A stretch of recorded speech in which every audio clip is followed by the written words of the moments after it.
Assalamualaikum warahmatullahi wabarakatuh. Gak fair rasanya kalau gue udah bahas kekurangan-kekurangan dari motor Benelli Patagonia Eagle tanpa gue bahas juga dari sisi kelebihan-kelebihannya. Buat kalian yang belum nonton apa aja kekurangan dari motor ini, bisa langsung aja lu scroll video gue yang sebelumnya. Di situ udah gue bahas secara rangkuman singkatnya. Oke, disclaimer on, video sekarang gue buat bukan untuk mengajak beli motor ini. Gue bukan sales Benelli dan gue juga nggak di-endorse sama siapapun di sini. Ini murni tujuannya untuk sharing owner experience, sehingga lo yang lagi cari-cari info mengenai motor ini bisa mempertimbangkan segala sesuatunya sebelum lo memutuskan untuk membeli motor Benelli Patagonia Eagle. Oke, langsung aja kita bahas ke kelebihan yang pertama. 1, 2, 3, you put your eyes on me.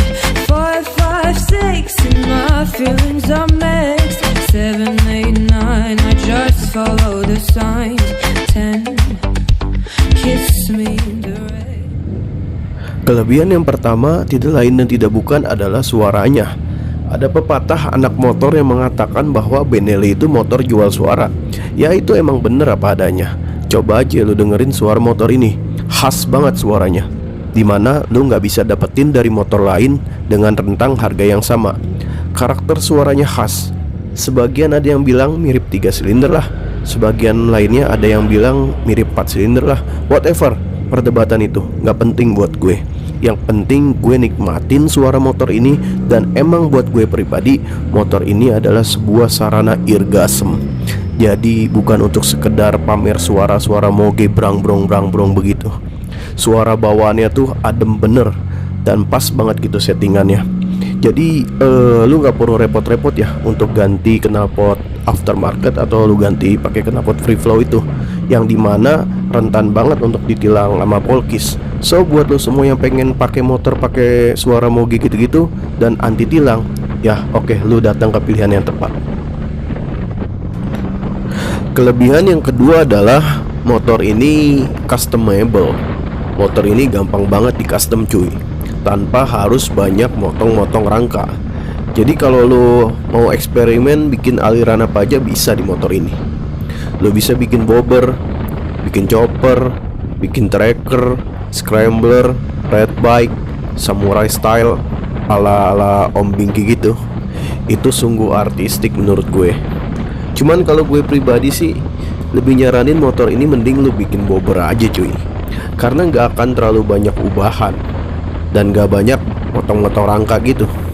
Apalagi kalau dibikin single seat, asli kece badai cuy.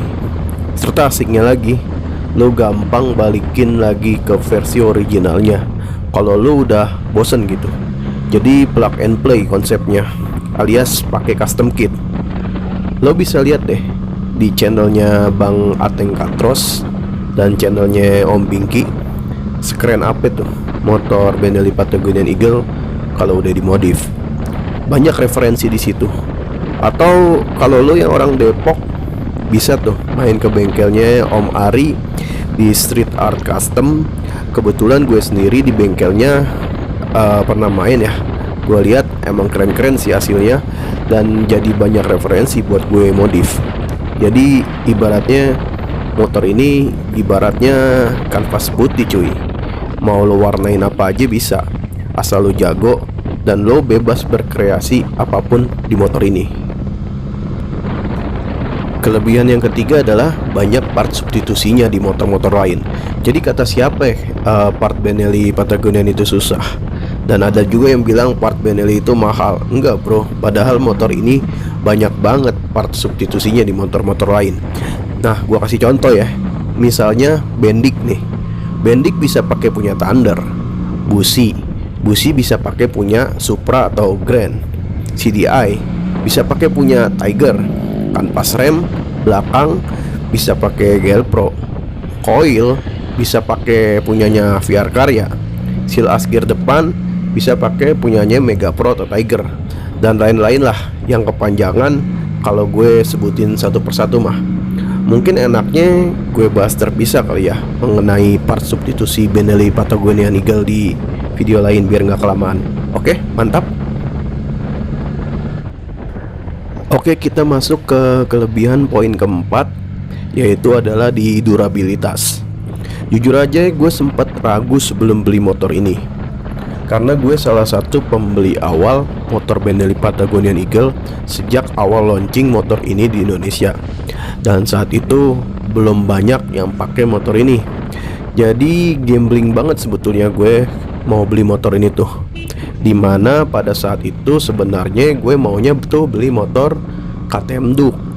Cuman karena kebetulan dealer KTM dan Benelli samping-sampingan tuh di PRJ, gue jadi kepincut tuh gara-gara sales-sales Benelli pada saat itu pamerin motor-motornya Benelli, yang mana menurut gue itu keren banget motor-motornya pada saat itu. Dan terlebih suaranya pada saat digeber-geber gitu bikin gue langsung gak banyak mikir untuk ngambil motor ini. Oke, langsung lah tanpa pikir panjang gue ambil tuh motor. Ya lo bayangin aja, pada saat itu pengguna Benelli juga masih dikit banget, dealernya juga masih dikit, dan indennya juga lama banget. Jadi sebetulnya gue ngeri-ngeri sedap untuk beli motor ini dan meragukan durabilitasnya kalau ada apa-apa. Gue takutnya nasibnya kayak motor M gitu, pertama kali masuk ke Indonesia. Tapi pada akhirnya keraguan gue pun sirna. Gue udah coba touring pakai motor ini keliling Jawa sampai ke Madura, touring ke Sumatera, touring sampai ke trek-trek yang gunung-gunung gitu yang agak-agak ekstrim lah ya. Dan alhamdulillah sampai hari ini pun dari awal gue beli di 2017an akhir gak ada masalah major pada motor gue ini, kecuali masalah-masalah kecil aja yang udah gue jelasin di video gue sebelumnya. Jadi semoga testimoni ini bisa melepas semua keraguan kalian yang masih mikir-mikir untuk beli motor ini. Masuk ke poin yang terakhir, motor ini menurut gue punya karakternya tersendiri. Nah, ini yang jarang banget orang bahas ya. Dan kebanyakan para netizen budiman di luar sana atau orang-orang yang masih ragu buat beli Benelli Patagonian Eagle tuh biasanya karena takut disangka pakai Harley wannabe atau disangka nyontek-nyontekin desainnya dari motor Harley. Padahal jauh banget cuy. Dari sektor mesin aja motor ini jelas-jelas pakainya inline, dan Harley itu pakainya V-twin. Lalu Harley mesinnya aja udah gede banget, dan suaranya juga gerodak-geruduk bikin jantung lu meleduk. Sedangkan suara motor ini tuh ngebas adem gitu. Dan motor ini sebetulnya secara desainnya lebih mirip ke Honda Rebel CMX yang lama sih cuy, menurut gue, ketimbang dibilang mirip Harley. Lalu just info aja, mungkin belum banyak yang tahu ya, bahwa hampir seluruh pabrikan motor juga ngeluarin motor-motor bertipe cruiser yang modelnya juga mirip-mirip Harley. Atau jangan-jangan lu bilang lagi kalau Honda Rebel dan Royal Enfield ngikutin desainnya Harley juga. Ya enggak lah cuy, beda jauh. Makanya banyak-banyak searching Google Nah, lu pandangin deh motor ini bener-bener dan lu resapin baik-baik, lu bakal menemukan karakter dari motor ini yang gue maksudkan itu. Oke, segitu aja yang bisa gue share. Mungkin ada poin-poin kelebihan lain yang terlewat sama gue. Kalian bisa komen di kolom komentar, and then masuk ke poin kesimpulan. Jadi kesimpulannya menurut gue pribadi, motor ini lebih banyak kelebihannya daripada kekurangannya. Gue rekomendasiin motor ini buat lo semua yang pengen tampil beda tanpa harus ngerogoh kocek yang terlalu dalam. Oke, sampai ketemu di video gue yang selanjutnya. Gue bakal bahas poin-poin perjalanan touring gue ke Anyer nih. Tetap stay aja di Aji Putra Channel. Jangan lupa keep santuy dan hargai pengguna jalan lainnya. See you on the next video. Wassalamualaikum warahmatullahi wabarakatuh. Bye bye.